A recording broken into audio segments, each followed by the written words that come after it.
ఈనాడు ఏ ఒక్క నోటిఫికేషన్ ఇచ్చినా ఇప్పుడు చీఫ్ సెక్రటరీ రామకృష్ణారావు గారు ఒక మాట చెప్పారు. గ్రూప్ 3 నోటిఫికేషన్ ఇస్తే 5 లక్షల అప్లికేషన్స్ వచ్చినాయి. 2.5 లక్షల మంది విద్యార్థులు పరీక్షలు రాసిండ్రు. అందులో 1370 మంది ఎంపిక కాబడ్డారు అని.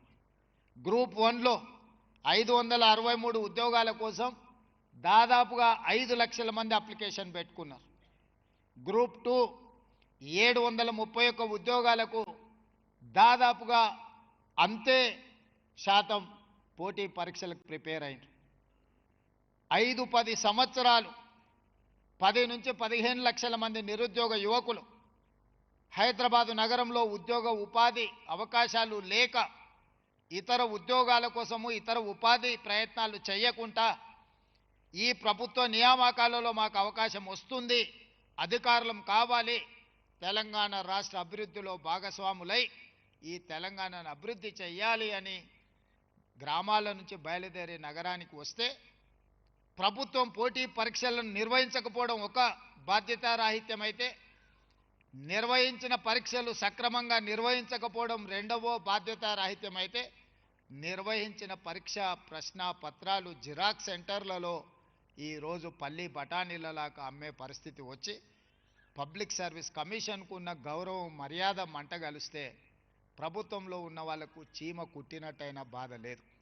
కానీ లక్షలాది మంది నిరుద్యోగ యువకుల యొక్క జీవితాలతో చెలగాటమాడే అధికారం వాళ్ళకి ఎవరిచ్చిండ్రు? అందుకే ఈ ప్రభుత్వం ఏర్పడిన మరుక్షణం తెలంగాణ పబ్లిక్ సర్వీస్ కమిషన్ని సమూలంగా ప్రక్షాళన చేసి యూపీఎస్సీతో పోటీ పడే విధంగా నేనే స్వయంగా అక్కడికి వెళ్ళి యూపీఎస్సీ చైర్మన్ను కలిసి ఏ విధంగా వాళ్ళు యూపీఎస్సీ ఆరోపణలు లేకుండా పోటీ పరీక్షలు నిర్వహిస్తుందో, ప్రతి సంవత్సరం ఐఏఎస్ ఐపీఎస్ ఐఎఫ్ఎస్ లాంటి పరీక్షల్ని ఏ రకంగా నిర్వహిస్తున్నారో వాటి అన్నిటిని తెలుసుకొని నిష్ణాతులైన వాళ్ళను హైలీ క్వాలిఫైడ్ పర్సన్స్ని ఈనాడు తెలంగాణ పబ్లిక్ సర్వీస్ కమిషన్ చైర్పర్సన్గా మెంబర్స్గా మనం నియమించినాం. గతంలో నియామకాలను ఒక్కసారి చూస్తే ఒక ఆర్ఎంపీ డాక్టర్, ఒక డెప్యూటీ ఎంఆర్ఓ, లేకపోతే ఒక రిటైర్డ్ టీచర్, ఇలాంటి వాళ్ళను పబ్లిక్ సర్వీస్ కమిషన్లో మెంబర్స్గా నియమించారు. గ్రూప్ 1 ఉద్యోగ నియామకాలు చేపట్టాలి అని అంటే ఆ పరీక్ష ఎలా ఉంటుంది, అతని బాధ్యత ఏంది అనే అవగాహన ఒక ఆర్ఎంపీ డాక్టర్కు ఉంటుందా? మీరు ఆలోచన చేయండి. నేను ఆర్ఎంపీ డాక్టర్ని కించపరచడం లేదు, డెప్యూటీ ఎంఆర్ఓని నేను కించపరచడం లేదు, లేదా రిటైర్డ్ టీచర్ నేను కించపరచడం లేదు.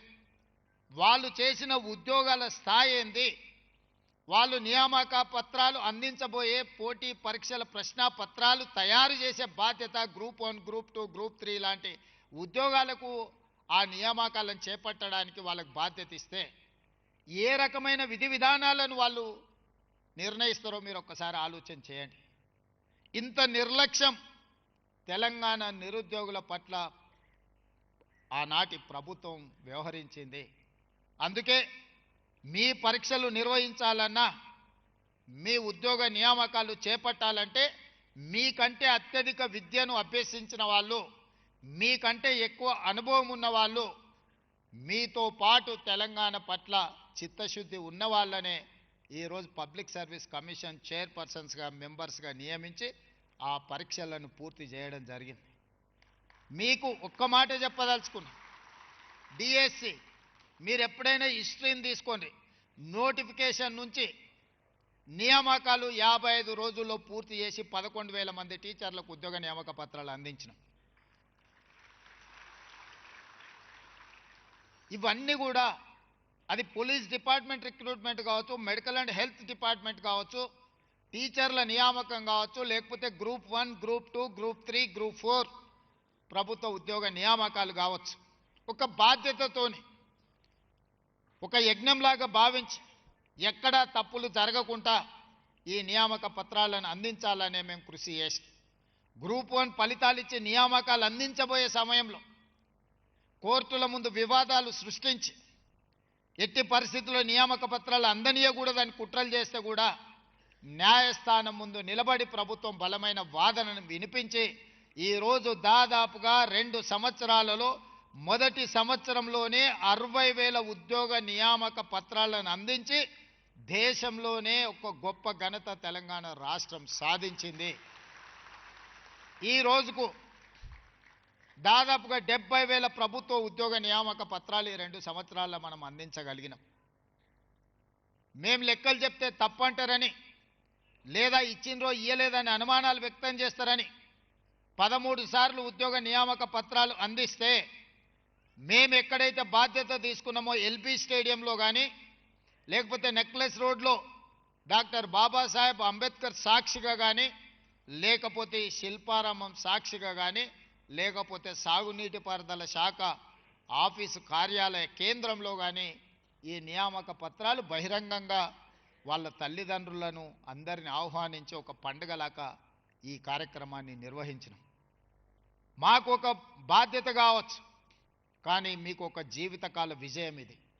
మీ జీవితంలో మీ తల్లిదండ్రుల కళ్ళల్లో ఒక జీవితకాలం సమూలమైన మార్పును తీసుకొస్తుంది. ఈరోజు ఈ ఉద్యోగం మీరు కాదు, మీ భవిష్యత్ తరాలకు కూడా ఇది ఒక దిక్సూచిగా మారుతుంది.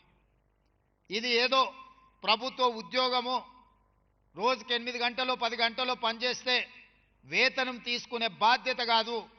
తెలంగాణ రాష్ట్ర ప్రభుత్వంలో ఉద్యోగం అంటే ఇది ఒక భావోద్వేగము.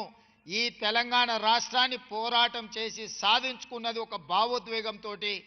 ఈ ప్రభుత్వ ఉద్యోగము మీకు మాకు ఒక భావోద్వేగం. ఈ భావోద్వేగం తెలంగాణ పునర్నిర్మాణంలో మిమ్మల్ని భాగస్వాములను చేస్తుంది. ఇందులో మీరు మేము మనందరం కలిసికట్టుగా పనిచేస్తే ఈ తెలంగాణ రాష్ట్రం దేశానికే కాదు ప్రపంచానికే ఆదర్శంగా అభివృద్ధి చెందగలిగిన అన్ని వసతులు వనరులు ఈ తెలంగాణ రాష్ట్రంలో ఉన్నాయి. అందుకే మిత్రులారా, ఈనాడు మిమ్మల్ని అందరినీ తెలంగాణ రాష్ట్ర ప్రభుత్వంలో భాగస్వాములు చేసే సందర్భంలో మిమ్మల్ని అందరినీ కలవాలి, మీతో మాట్లాడాలి, మీ తల్లిదండ్రుల కళ్ళల్లో ఆనందం చూడాలి అని ఈ ప్రత్యేకమైన కార్యక్రమాన్ని సంక్రాంతి పండుగ సందర్భంగా ఏర్పాటు చేసి మిమ్మల్ని అందరినీ కూడా ఆహ్వానించడం జరిగింది. మీ శాఖలలో మీ అధికారులకు చెప్పి కూడా మీకు ఉద్యోగ నియామక పత్రాలు ఇవ్వచ్చు. నాకు తెలిసి ఈరోజు 25 శాఖలలో ఈ 1370 ఉద్యోగ నియామకాలు మీ శాఖాధిపతులకు చెప్పి డైరెక్ట్గా మీకు ఉద్యోగ నియామక పత్రాలు మీ ఇంటికి పంపించవచ్చు. కానీ ఈ సందర్భంగా మిమ్మల్ని అందరినీ కలవాలి, మీతోని మాట్లాడాలన్నది నా ఆకాంక్ష. ఈనాటి వరకు మీరు సామాన్యులు, ఈరోజు నియామక పత్రం అందిన తర్వాత ఈ తెలంగాణ ప్రభుత్వంలో మీరు భాగస్వాములు. దాదాపుగా 10.5 లక్షల మంది ఈ ప్రభుత్వంలో ప్రభుత్వ ఉద్యోగులుగా, అవుట్సోర్సింగ్ ఉద్యోగులుగా, కాంట్రాక్టు ఉద్యోగులుగా, ఎన్ఎంఆర్ సిస్టంలో పనిచేసే వాళ్ళు 4 కోట్ల తెలంగాణ ప్రజల యొక్క సంక్షేమము అభివృద్ధి కార్యక్రమాలను ఈరోజు మీరు అమలు చేయబోతున్నారు.